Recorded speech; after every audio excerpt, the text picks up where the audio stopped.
اس وقت ہم مسجد اشاعت اسلام کے باہر کھڑے ہیں، جمعہ کی نماز ختم ہو چکی ہے اور اللہ کے رسول صلی اللہ علیہ وسلم کی اس تاریخی حدیث کا حوالہ دیا گیا جس میں اللہ کے رسول صلی اللہ علیہ وسلم نے فرمایا ہے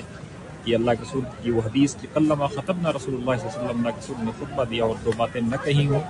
کہ لا دین لمن لا عہد لہ، اس شخص کا کوئی دین نہیں ہے جس کا کوئی عہد نہ ہو، ولا ایمان لمن لا امانت لہ، اور اس شخص کا کوئی ایمان نہیں ہے جو امانت کا پاسداری نہ کرنے والا ہو۔ یعنی اگر وعدوں کی پاسداری اور عہد کی پاسداری کرنے والے نہیں ہیں تو آپ کچھ نہیں ہیں، اور اسی طرح سے اگر آپ امانت کی پاسداری کرنے والے نہیں ہیں تو آپ کچھ بھی نہیں ہیں۔ یہ دو بہت اہم بندوؤں کی طرف اور اسی عہد اور امانت کے درمیان انسان کی پوری زندگی گھومتی ہے، اس بات کو فوکس کیا گیا، اس بات کو بتایا گیا، اور اس کے ساتھ ہی یہ بھی کہا گیا کہ قیامت کے دن انسان کو جو ہے اس کے سامنے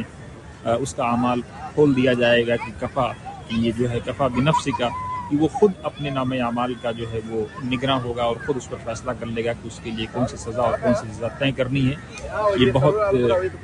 آیت مبارکہ یہ بہت ساری چیزوں کی طرف اشارہ کرتی ہے کہ انسان کو جو ہے کس طرح سے رہنا چاہیے۔ دنیا میں بھی ایسا نہیں ہوتا ہے، لیکن کل قیامت کے اللہ رب العالمین خود آپ کے نام اعمال کو آپ کے ہاتھ میں رکھ دے گا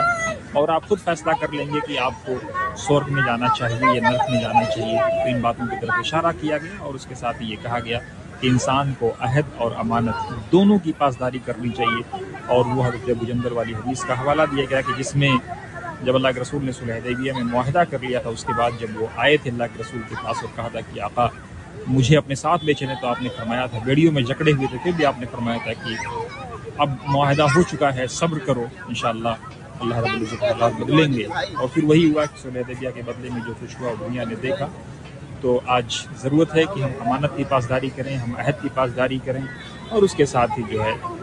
اس بات کے لیے تیار رہیں کہ کل قیامت کے دن ہمارے اعمال خود ہمارے سامنے جو ہیں ہوں گے اور ہم خود اس پر فیصلہ کرنے کے لیے خود مختار ہوں گے، اللہ رب العزت دے دے گا۔ اور ظاہر سی بات ہے اس دن جو ہے قرآن کی اس آیت کو یاد کرنا چاہیے کہ ہم ذرہ برابر چوک نہیں کر پائیں گے، اگر چوک کرنا بھی چاہیں گے تو ہاتھ پاؤں سب ہمارے خلاف گواہی دینا شروع کر دیں گے۔ بہت بہت شکریہ، بنے رہیے سماچار کے ساتھ۔